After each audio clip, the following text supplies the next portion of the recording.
হারিবল wrestling folks, this is হারিনা রেনি here এবং আপনারা দেখছেন হারিভার্স রেসলিং। তো ভাই, গতদিনের রাতটি ছিল একটি যুগের সমাপ্তি। জন সিনা তার শেষ ম্যাচ লড়েছেন এবং গুন্থারের কাছে হেরেও গিয়েছেন স্যাটারডে নাইটস মেন ইভেন্টে। কিন্তু সিনা শুধু হারেননি, গুন্থারের স্লিপার হোল্ডে তিনি ট্যাপ আউট করেছেন।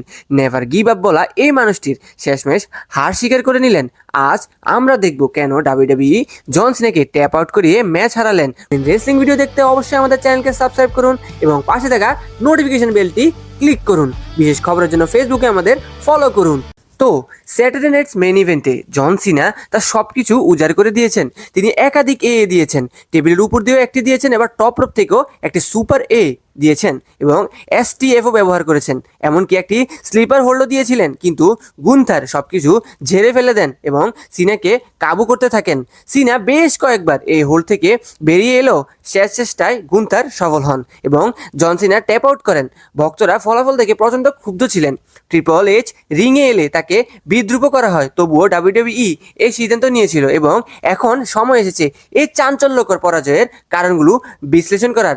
কেন তারা আসলে জন সিনাকে ট্যাপ আউট করালেন? তো প্রথম কারণ, গুন্থারকে গোট অর্থাৎ the greatest of all time হিসেবে তুলে ধরা। ডাব্লিউডাব্লিউই জন সিনাকে গোট হিসেবে ঘোষণা করেছে, যদিও সব ভক্ত এতে একমত নন। তবে সিনা যে ডাব্লিউডাব্লিউইকে চিরতরে বদলে দিয়েছেন তা নিয়ে কোনো সন্দেহ নেই। তাহলে যে মানুষটি এই গোটকে হার মানতে বাধ্য করলেন তিনি কি? এই জয়ের অনেক সুদূর প্রসারী প্রভাব রয়েছে গুন্থারের এবং তার ভবিষ্যতের প্রতিদ্বন্দ্বীদের জন্য। এবং দ্বিতীয় কারণ, গুন্থার হলেন নতুন লেজেন্ড কিলার। অবসর নিতে যাওয়া তারকাদের বিরুদ্ধে গুন্থারের সাম্প্রতিক জয়গুলো একটি ধারা তৈরি করেছে।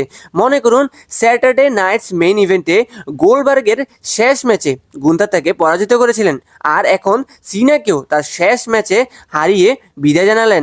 এটি গুন্থারের জন্য এক বিশাল অর্জন, যা তিনি তার প্রোমোতে ব্যবহার করতে পারবেন, বিশেষ করে যখন ব্রক লেসনার বা এজে স্টাইলসের মতো তারকারা অবসরের কাছাকাছি আসবেন। এমনকি তিনি আসল লেজেন্ড কিলার রেন্ডি অর্টনের ক্যারিয়ারও শেষ করতে পারেন।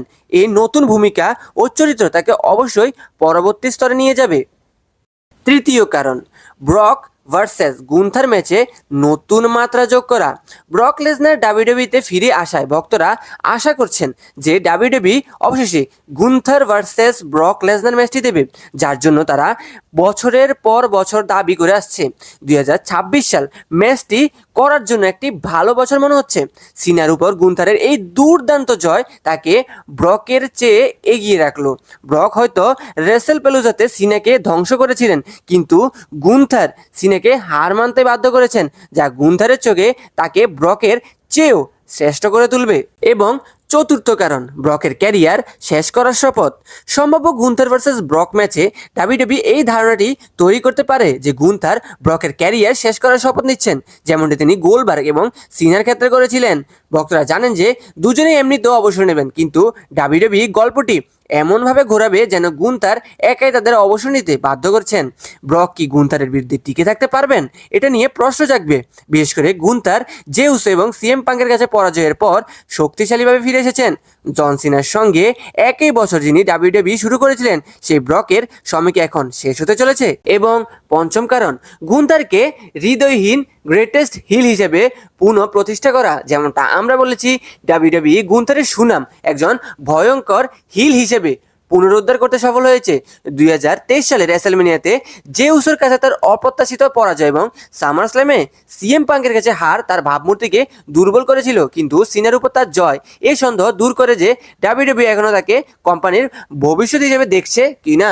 জেউসের কাছে তার সেই বিব্রতকর হারের পর গুন্থারকে আবার তৈরি করতে হয়েছে।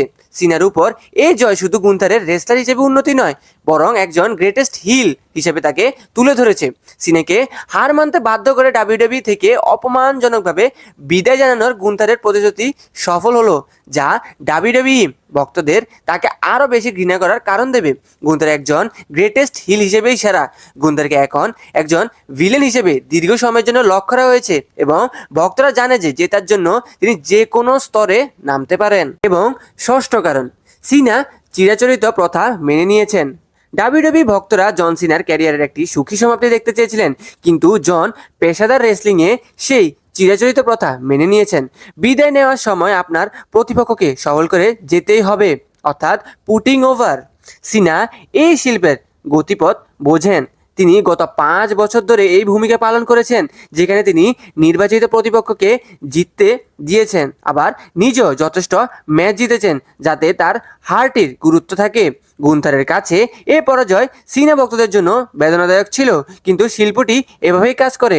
ডাব্লিউডাব্লিউই বিশ্বাস করে যে সিনার এই পরাজয়ের ফলে যে সুবিধা হবে তার সাময়িক খারাপ ইচ্ছাকে কাটিয়ে উঠবে। সপ্তম কারণ, সিনা যা চাওয়া হয়েছিল তাই করেছেন। জন সিনা শুধু চিরাচরিত প্রথা মেনে তার শেষ ম্যাচে হারেননি, তিনি ডাব্লিউডাব্লিউই যা করতে বলেছিল তাই করেছেন। আমরা অতীতের ভিডিওগুলোতে আলোচনা করেছি যে সিনা কিভাবে বিতর্কিত সিদ্ধান্ত মেনে নিয়েছেন, যেমন হিল হওয়া বা ব্রক লেসনারের কাছে সহজে হেরে যাওয়া।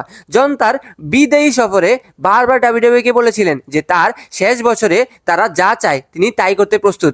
ডাব্লিউডাব্লিউই এর বাইরে জন সিনা যে কত বড় তারকা তা বিবেচনা করলে তার এই মনোভাব সত্যি অসাধারণ। একই সঙ্গে ডাব্লিউডাব্লিউই এর সঙ্গে ঘনিষ্ঠভাবে কাজ করার এই মানসিকতা তার চরিত্রের একটি বড় অংশ, যা মনে করিয়ে দেয় যে তিনি মিথ্যা বলেননি যখন বলেছিলেন যে তার যা আছে তার জন্য তিনি ডাব্লিউডাব্লিউইর কাছে ঋণী। এই ধরনের মনোভাব নিয়ে সিনা প্রায় যে কোনো পরাজয় মেনে নিতে প্রস্তুত ছিলেন। এবং অষ্টম কারণ, ডাব্লিউডাব্লিউই মনে করেছে এটি একটি ভালো সমাপ্তি। জন সিনার অবসর সফর তার এবং তার ভক্তদের জন্য অনেক কিছু এনেছে। তাকে ডাব্লিউডাব্লিউই ইতিহাসের প্রথম 17বার ওয়ার্ল্ড চ্যাম্পিয়ন করেছেন, অর্থাৎ নেভার সিন 17, এবং অনেক স্মরণীয় মুহূর্ত তৈরি করেছে। তার শেষ বছরটি শুধু নস্টালজিয়া ছিল না, একটি ডাব্লিউডাব্লিউইর জন্য গল্প বলার এক সুযোগ ছিল। এই ক্ষেত্রে ডাব্লিউডাব্লিউই জন সিনার মহাকাব্যিক ক্যারিয়ারের সমাপ্তি টানল। এই গল্পে জনও অন্য রেসলারদের মতো অবশেষে মরণশীল হলেন। সিনার হাসেল, লয়ালিটি, রেসপেক্ট এর মডেল তাকে সুপার সিনা মর্যাদা এনে দিল। সময় শেষ পর্যন্ত তাকে ধরে ফেলেছে। সিনা অনেক বছর পর ট্যাপ আউট করলেন, যা তার পুরো ক্যারিয়ারের মাত্র 5বার ঘটেছে। 10 বা 15 বছর আগে সিনা কি গুন্থারের কাছে হারতেন? সম্ভবত না, কিন্তু জন সিনা আর সেই মানুষটি নন, এবং তার পরাজয়টি বেদনাদায়ক হলো এটি ছিল একটি দারুণ গল্প। নবম কারণ, ডাব্লিউডাব্লিউই তাদের ভক্তদের চমকে দিতে চেয়েছিল। জন সিনার গুন্থারের কাছে পরাজয়ের মতো ঘটনাগুলিতে ডাব্লিউডাব্লিউই খুব কমই ভক্তদের চমকে দেওয়ার সুযোগ হাতছাড়া করে। সিনার হার অবশ্যই চাঞ্চল্যকর ছিল, কিন্তু ভক্ত ভেবেছিলেন যে বারবার গোট হিসেবে উল্লেখিত এই মানুষটি যে তার কোনো না কোনো উপায় খুঁজে বের করবেনই। জন সিনা এবং গুন্থার এতটাই দুর্দান্ত পারফর্ম করেছিলেন যে মনে হচ্ছিল সিনা শেষ পর্যন্ত বড় জয় নিয়েই ফিরবেন। দুর্ভাগ্যবশত তা ঘটেনি।